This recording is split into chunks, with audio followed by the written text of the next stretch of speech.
എൻ്റെ ഗദയും വടിയും കുരുക്കും ഇതാ കിടക്കുന്നു ഇവിടെ താഴെ. എൻ്റെ ഗദയെ, എൻ്റെ വടിയെ, എൻ്റെ കുരുക്കുണ്ടല്ലോ, അത് ഇതാ ഇവിടെ താഴെ കിടക്കുന്നു. പക്ഷേ എൻ്റെ വാഹനം, എൻ്റെ പോത്ത് ആരും അടിച്ചോണ്ട് പോയി. എൻ്റെ പോത്ത് എവിടെ? ഞാൻ വഴി നീളെ പലരോടും ചോദിച്ചുകൊണ്ട് നടക്കുകയാണ്. എൻ്റെ പോത്തിനെ കാണുന്നില്ല. എൻ്റെ പോത്തിനെ ആരും അടിച്ചോണ്ട് പോയി. ഞാനേ സൂര്യൻ്റെ മകനാ. അതുപോലെ യമുന അല്ലേ, യമുന നദി. യമുന എന്ന് പറയുന്നതേ എൻ്റെ ഇരട്ട സഹോദരനാണ്. അറിയാമോ നിങ്ങൾക്ക്? ഞാൻ ആണ് നിങ്ങളെ നയിക്കുന്നത്. എവിടേക്ക്? നിങ്ങളെ ഒന്നുകിൽ നരകത്തിലേക്ക്, അല്ലെങ്കിൽ തിരിച്ച് ഇങ്ങോട്ട് തന്നെ ഭൂമിയിലേക്ക് പറഞ്ഞയക്കും. ഇതാണ് എൻ്റെ ജോലി. എനിക്ക് ഒരുപാട് ജോലി തീർക്കാനുണ്ട്. ഒരു സെക്കൻഡ് സമയം എന്നിൽ ഏൽപ്പിച്ചിരിക്കുന്ന ഈ പണിയുണ്ടല്ലോ, അതിന് യാത്ര ചെയ്യാൻ എൻ്റെ വാഹനമാണല്ലോ ഈ പോത്ത്. എൻ്റെ പോത്ത് എവിടെ? എന്നാൽ എൻ്റെ ഗദയും ഈ കുരുക്കും വടിയും എൻ്റെ കയ്യിലുണ്ട്. അത് ആർക്കും വേണ്ടേ? ആരും കൊണ്ടുപോയില്ലല്ലോ. ഇത് മൂന്നും വഴിവക്കിലിട്ടിട്ട് എൻ്റെ പോത്തിനെയും കൊണ്ടുപോയിരിക്കുന്നു.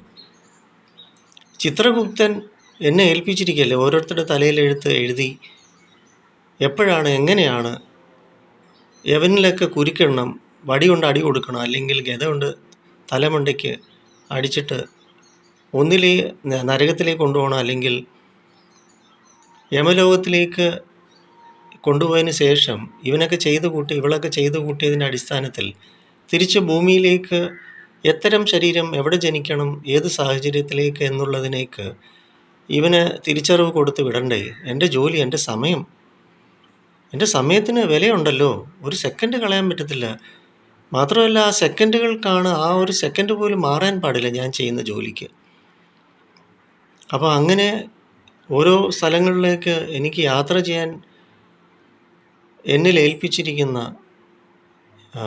യാത്രയ്ക്ക് സൗകര്യം ഒരുക്കി തന്നിരിക്കുന്നത് എനിക്ക് പോത്തല്ലേ. ചിലപ്പം മാത്രമല്ല ഞാൻ ആനയെ ഉപയോഗിക്കത്തുള്ളൂ യാത്ര ചെയ്യാൻ. ഞാൻ യമനാടേ, യമൻ. എന്തുമായാലും ഭൂമിയിൽ ആരാണെങ്കിലും ശരി തന്നെ എൻ്റെ കൈപ്പിടിയിൽ വരാതെ പോകാൻ പറ്റത്തില്ലല്ലോ.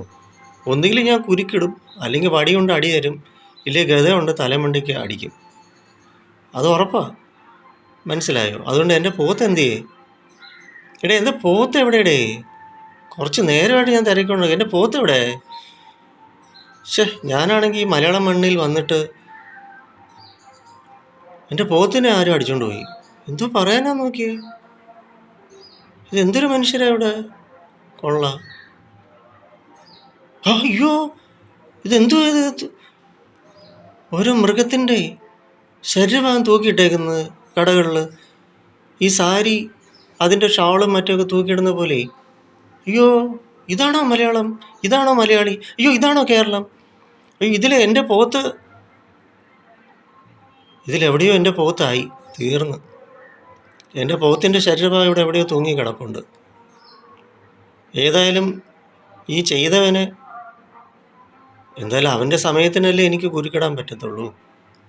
എൻ്റെ പോത്ത് പോയല്ലോ. ഇനിയിപ്പോൾ ഞാൻ നടന്ന് വേണം എൻ്റെ ജോലി നിർവഹിക്കാൻ.